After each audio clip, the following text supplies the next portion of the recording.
नमस्कार दोस्तों, आज मैं आपको गणेश भगवान की कहानी सुनाने जा रही हूँ। प्रेम से बोलिए गणेश भगवान की जय हो। एक गांव में एक शंभू नाम का व्यक्ति रहता था। वह गणेश भगवान का परम भक्त था। गणेश भगवान की भक्ति उसे पिता से विरासत में मिली थी। वह रोज प्रभु को भोग लगाता, आरती करता, उसके बाद ही वह कुछ खाया करता था।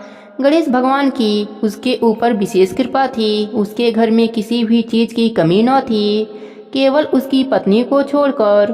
उसकी पत्नी का नाम तो था शांति, पर वह बिल्कुल अशांति थी। उसे भगवान का पूजा पाठ करना पसंद नहीं था। वह रोज सुबह शंभू पर चिल्लाती और एक बात कहती कि क्या शोर मचा रखा है। रोज रोज घंटी बजाकर, शंख बजाकर पूरा गांव इकट्ठा कर लो। वह बहुत समझाता, पर वह कहाँ समझने वाली थी। एक दिन शंभू को किसी काम से बाहर जाना पड़ा। उसने अपने पत्नी से बड़े ही प्रेम भाव से कहा, शांति सुनो, मुझे 2 दिनों के लिए बाहर जाना है। इतना सा काम कर देना कि प्रभु के भोग का ध्यान रख देना, नहीं तो मेरे प्रभु भूखे ही रह जाएंगे। शांति ने अनमन मन से बात सुनी। जब शंभू चला गया तो उसे एक उल्टी चाल सूझी।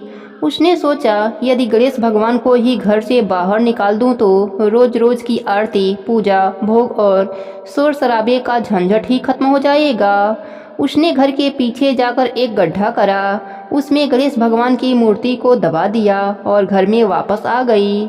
शंभू जब घर वापस आया, उसने मंदिर में गणेश भगवान को न देखकर वह भागा भागा शांति के पास गया और कहने लगा, शांति, मेरे प्रभु कहाँ हैं? वह मंदिर में नहीं हैं। शांति अनजान बनकर बोली, मुझे तो पता नहीं, मैंने तो कल रात धूप आरती और भोग लगाकर पर्दा लगा दिया था। शंभू पागलों की तरह गणेश भगवान को पूरे घर में खोजता रहा। उसे मन ही मन पता था कि यह काम शांति का ही है, उसे ही मेरी पूजा पाठ पसंद नहीं है।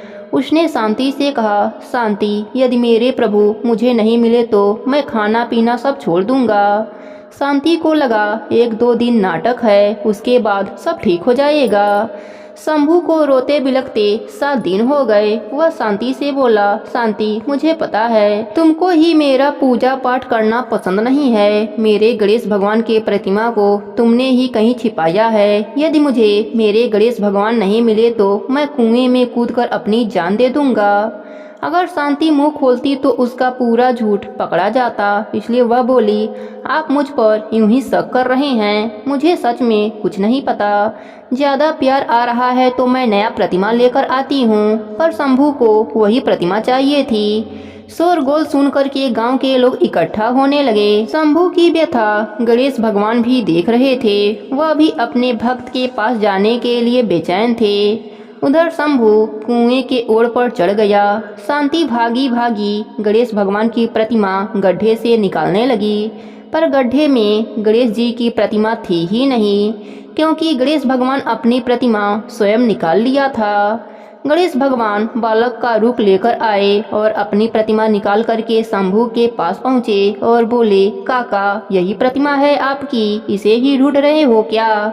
शंभू ने पीछे मुड़कर देखा तो एक सुंदर बालक के हाथ में उसके गणेश जी थे। वह कुएं से नीचे उतरा, प्रभु को गले से लगाया, रोते रोते स्नान कराया और भगवान को मंदिर में स्थापित किया। वह बालक शांति के तरफ देखकर मुस्कुरा रहा था। शांति सोच में पड़ गई कि इस मूर्ति का पता इस बालक को कैसे चला।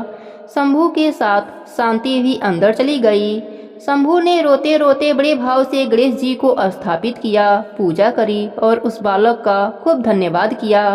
बालक, जो कि स्वयं भगवान थे, वह बोले, काका, क्या मुझे भोग नहीं लगाओगे? शंभू भागा भागा गया और भोग लेकर आया।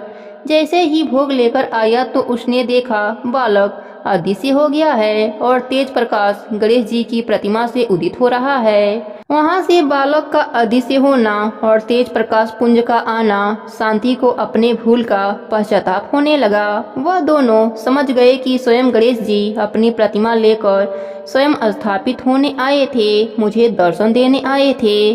दोनों भाव विभोर हो गए। उस रात गणेश भगवान ने उसे दर्शन दिया और कहा, मेरे साथ साथ शुभ लाभ, रिद्धि सिद्धि, सुख वैभव और लक्ष्मी जी सदा सदा तुम्हारे घर में वास करेंगी। दुखियों की सेवा कर। इस प्रकार से शंभू की भक्ति अमर हो गई। दोस्तों, इस कथा को जो भी श्रवण करता है, गणपति बप्पा की उस पर परम कृपा होती है और उसके घर में माता लक्ष्मी का वास हो जाता है। प्रेम से बोलिए गणेश भगवान की जय हो।